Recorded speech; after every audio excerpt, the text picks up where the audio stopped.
But first, let's return to the US election, with Trump not showing any signs of slowing down, despite almost being assassinated. Now, this would have already been a busy week for the campaign, with the Republican National Convention set to begin in Milwaukee in just a matter of hours' time. But with events over the weekend, focus on the convention is even more heightened. For more on what we can expect and where things now stand in the campaign, let's bring in journalist and Washington Examiner contributor, Brad Palumbo. Brad, thank you for your time. Great to have your company. Trump supporters, well, they've never been shy. Even before the shooting, we thought we might see about 50,000 people turn up in Milwaukee. What do you think we can expect now that the base is so fired up and that the events of yesterday seem to have completely dissolved any earlier party divisions? Yeah, I've never honestly quite seen anything like this. The way that Republicans, even those who supported other candidates in the presidential primary process, or those who have many criticisms of Trump, they are circling the wagons. They are rallying around President Trump. And of course, it's an understandable and human reaction to seeing someone targeted like this with such a senseless act of violence. But it really is something to see Republicans coming together around the nominee. Trump was already doing very well in the polling, already had a very significant lead on Biden. But now, I mean, it hasn't really been long enough for us to observe directly any changes in new polls. But I won't be shocked if he's just absolutely soared ahead. One of the mysteries that will be solved during this campaign, of course, is the announcement of Trump's running mate. A lot of predictions are pointing to Ohio Senator and author of the bestseller Hillbilly Elegy. This is JD Vance. Do you think it'll be Vance? And if you do, what can you tell Australian viewers about him?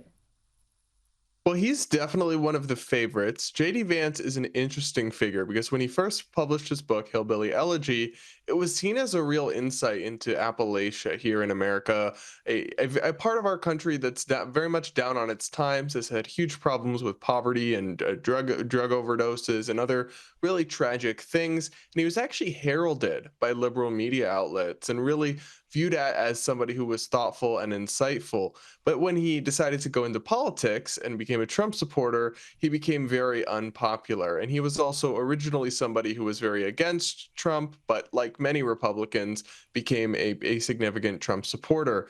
Ideologically, he's different than your typical Republican here in the US. He has more in common with Democrats on different economic policies like trade or regulation or governmental approaches to the economy than your typical Republican would, but he still has the populist element in common with Donald Trump that they share. So that's why people think he could be his pick, and he's definitely one of just a couple of names left in that consideration. The other ones that are being taken seriously are Senator Tim Scott, who is probably the most famous Black Republican in America, and has supported President Trump both now and they worked together closely when Trump was president, as well as Doug Burgum, who's not a big name in American politics. He's the governor of North Dakota, but he's kind of emerged as a dark horse candidate for Trump's VP slot, as well as Vivek Ramaswamy, the entrepreneur and presidential candidate who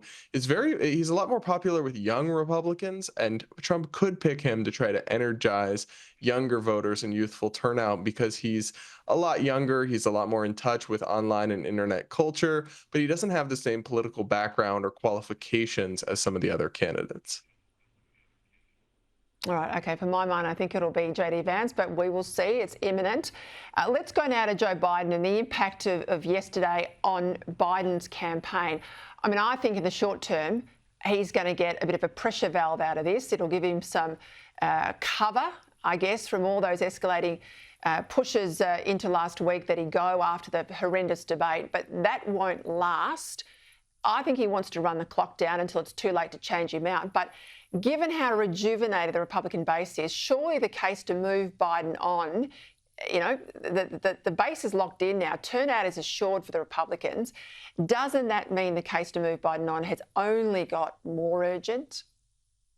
Yes, absolutely. I mean, Biden is slow walking towards a historic defeat. So, if Democrats had any sense to them, they would be doing everything they can to switch him out. But the problem is, there's not really a mechanism or a way that Democrats can remove him as their nominee without his consent, without him going along with it. Because there was a primary process, although it was very kind of unfair primary process, shall we say. It was very much skewed towards the president as getting the Democratic nomination, but votes were cast, and he does have delegates. So they can't really remove him without his consent. They'd have to convince him to step down, which I just don't think he will. It's obviously what would be best for the country and for the Democratic Party, but I think Joe Biden has a bit of a God complex. I think he thinks Mm. I beat Trump in 2020 and I'm the only one who can save America from Trump. And what's interesting about that is that he did beat Trump in 2020, but he also looks like the candidate most likely to lose to him in 2024 because a lot of things have happened in those intervening years. Joe Biden has declined. We've had massive inflation. We've had a border crisis. And Trump has made something of a comeback. You know, after 2020 and his post election shenanigans, he really had a fall from grace, but Mm. he's really made quite the comeback and kind of moved on. And I think a lot of people view his presidency more fondly as time goes on, as things get more hectic. So, yeah, obviously, Biden should drop out, but I don't think his ego and his narcissism will allow him. I don't think it will either. We'll leave it there. Brad Palumbo, thank you for your time.